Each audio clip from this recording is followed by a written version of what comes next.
सोचिए, एक तरफ इंडस वैली जैसी इतनी बड़ी शहरी सभ्यता एकदम से खत्म हो जाती है और फिर उसकी जगह लेती है एक बिल्कुल नई ग्रामीण संस्कृति।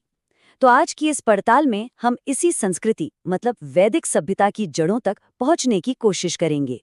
तो चलिए देखते हैं कि आज हम इस सफर में क्या क्या जानने वाले हैं। हम बात करेंगे एक संस्कृति के पुनर्जन्म की, आर्यों की परिभाषा क्या है, उनकी उत्पत्ति का सवाल, दुनिया भर से आए अलग अलग सिद्धांत, मध्य एशिया वाला केस और फिर एक स्वदेशी तर्क भी। ठीक है, तो सबसे पहले ये समझना बहुत जरूरी है कि प्राचीन भारत के इतिहास के ये जो दो बड़े चैप्टर्स हैं, ये आपस में जुड़े कैसे। तो देखिए, लगभग 1900 ईसा पूर्व के आसपास क्या होता है, सिंधु घाटी सभ्यता के जो बड़े बड़े शहर थे वो खत्म होने लगते हैं। और वजह वजह थी क्लाइमेट चेंज। बड़े पैमाने पर हुए जलवायु परिवर्तन ने खेती को बर्बाद कर दिया, और जब खेतें नहीं तो व्यापार भी नहीं। इसी के बाद करीब 1500 ईसा पूर्व में उसी इलाके में एक नई ग्रामीण संस्कृति उभरती है, जिसे हम वैदिक सभ्यता कहते हैं। और इस नई संस्कृति को, इस नए जीवन के तरीके को जिन्होंने शुरू किया, उन्हें आर्य कहा गया। लेकिन यहीं से एक बहुत बड़ा सवाल खड़ा होता है, जो आज तक इतिहासकारों के बीच एक पहेली बना हुआ है। तो आखिर ये आर्य थे कौन? आर्य शब्द का असली मतलब क्या है? चलिए अपने अगले हिस्से में इसी को समझते हैं। यही वो एक सवाल है जिस पर सदियों से बहस चल रही है। आर्य कौन थे?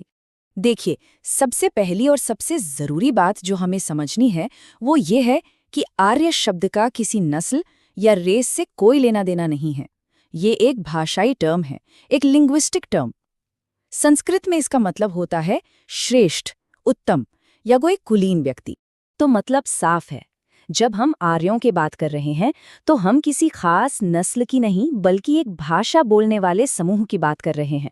ये लोग एक खास भाषा परिवार की भाषाएं बोलते थे, जिसे हम इंडो यूरोपियन या भारोपीय कहते हैं, और उनकी मुख्य भाषा थी संस्कृत।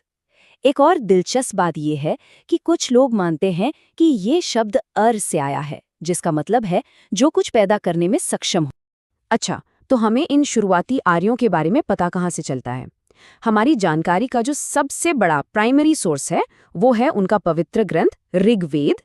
और अब हम आते हैं उस सबसे बड़े सवाल पर, उस ऐतिहासिक बहस पर, जो आज की हमारी पड़ताल का केंद्र है। सवाल ये है कि आर्य आए कहाँ से थे? क्या वो भारत के ही मूल निवासी थे या फिर कहीं और से भारत आए थे? इसी एक सवाल पर कई कंपीटिंग थ्योरीज बनी हैं और हर थ्योरी के पास अपने अपने तर्क हैं। तो चलिए एक एक करके इन सिद्धांतों को देखते हैं। सबसे पहले बात करते हैं उन थियरीज की जो मानती है कि आर्यों का मूल निवास भारत से बहुत दूर दुनिया के किसी और कोने में था। इसमें एक बहुत ही मशहूर थियोरी दी थी बाल गंगाधर तिलक ने अपनी किताब the Arctic home in the Vedas में। उन्होंने कहा कि आर्य आर्कटिक से आए थे। और जानते हैं सबसे दिलचस्प बात क्या है? उन्होंने ये किताब मांडले जेल में लिखी थी। अब उन्होंने ये तर्क किस आधार पर दिया? देखिए, उनका कहना था कि ऋग्वेद में दीर्घकालिक उषा का जिक्र है, मतलब एक बहुत लंबी सुबह, जो कि ध्रुवों पर होने वाले 6 महीने लंबे दिन की तरफ इशारा हो सकता है। महाभारत में भी एक सुमेरु पर्वत का जिक्र है, जहां 6 महीने दिन और 6 महीने रात होती है। लेकिन इस थ्योरी के साथ एक बड़ी समस्या है। ये सिर्फ साहित्यिक व्याख्या पर टिकी है, इसका कोई आर्कियोलॉजिकल मतलब पुरातात्विक सबूत नहीं है। और तो और आर्यों के अपने ग्रंथ जैसे ऋग्वेद बार बार आर्कटिक का नहीं बल्कि भारत के सप्त सिंधु यानी 7 नदियों की धरती का जिक्र करते हैं। तिलक के अलावा भी कुछ और विचार थे, जैसे स्वामी दयानंद सरस्वती ने कहा कि आर्य तिब्बत से आए थे। एक और थियरी यूरोप की डैन्यूब नदी घाटी की बात करती है, क्योंकि वहां भी गेहूं जौ की खेती होती थी और घोड़ों का इस्तेमाल होता था। लेकिन बात वही है, इस तरह की समानताएं तो कई पुरानी सभ्यताओं में मिल जाती हैं। ये किसी सीधे माइग्रेशन को साबित नहीं करती। और इन सब के बाद अब हम आते हैं उस सिद्धांत पर जिसे आज दुनिया भर के ज्यादातर इतिहासकार सबसे ज्यादा मानते हैं। ये थ्योरी कहती है कि सेंट्रल एशिया यानी मध्य एशिया में भी उसी तरह का क्लाइमेट चेंज हुआ जैसा इंडस वैली में हुआ था। इसके चलते वहाँ के जो पैस्टोरल ट्राइब्स थे, मतलब जो चरवाहे कबीले थे, उन्हें नई जमीन की तलाश में वहां से निकलना पड़ा और वो बाहर की ओर माइग्रेट कर गए।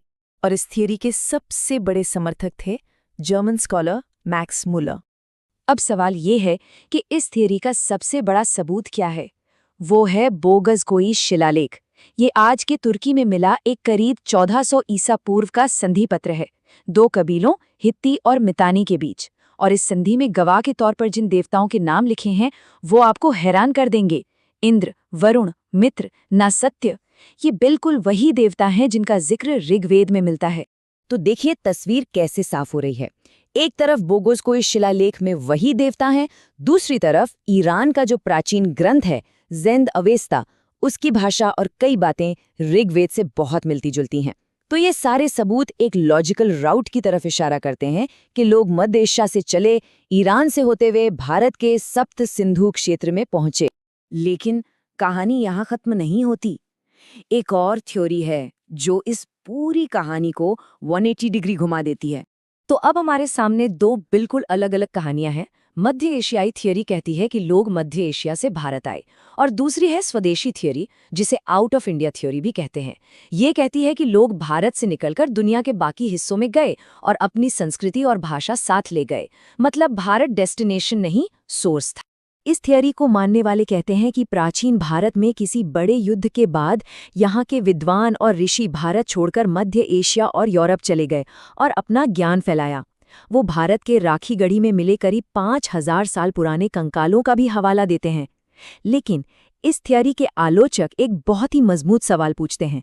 वो कहते हैं कि अगर आर्य भारत के ही थे तो फिर आर्य संस्कृति सिर्फ उत्तर भारत में ही क्यों सिमट कर रह गई? वो पहले दक्षिण भारत में क्यों नहीं फैली? जर्मनी या रूस पहुंचने से पहले तो उसे दक्षिण भारत पहुंचना चाहिए था ना। तो सवाल अब भी वही है, ये मध्य एशिया से भारत की ओर एक माइग्रेशन था या भारत से बाहर की दुनिया की ओर एक भूला बिसरा माइग्रेशन? देखिए, ज्यादातर सबूत और इतिहासकार मध्य एशिया वाली थ्योरी को ही सही मानते हैं, लेकिन ये बहस आज भी जिंदा है और हमें ये याद दिलाती है कि इतिहास एक पहेली की तरह है जिसके कई टुकड़े शायद हमेशा के लिए खो चुके हैं। अगली बार हम और भी गहराई में जाएंगे। हम सीधा उस सोर्स को खंगालेंगे जहां से सारी जानकारी आती है। हम बात करेंगे ऋग्वेद की। तो अगली पड़ताल तक हमारे साथ बने रहने के लिए आपका बहुत बहुत धन्यवाद।